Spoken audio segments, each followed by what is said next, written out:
Hi, my name is Claire. I'm one of the pelvic therapists here at Solstice, and today I'm going to take you through a couple of the different cueing patterns that we use in order to get people to do diaphragmatic breathing in a really good way for pelvic health and for controlling kind of the pressures between your diaphragm and your pelvic floor at the bottom.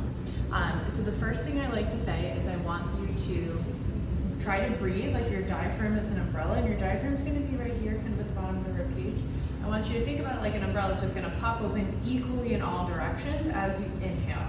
So as you inhale, you're getting more air in, so it needs to expand as you inhale, and we'll just go back to resting as you exhale. So go ahead and try to do that and think of, good, perfect.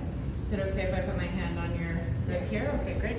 So I want you to breathe into my hand here and also into my hand at the side. Good, equally in all directions, good. Good, and you should see both my hands move at the same time in an ideal world.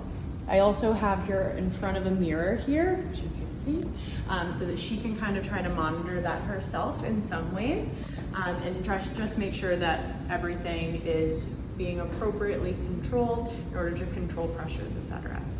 In order to make this harder, I sometimes have people take a band and go ahead and put that right around your rib cage area.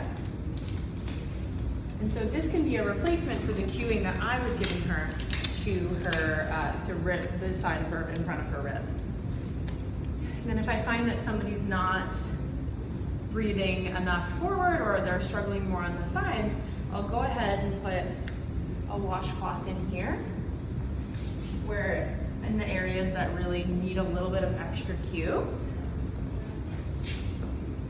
And I want you to breathe into the washcloths and make them move equally.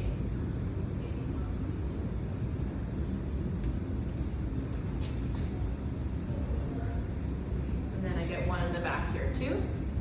And really trying to cue from all angles, really get all of these to move here, equally in all directions at the same time.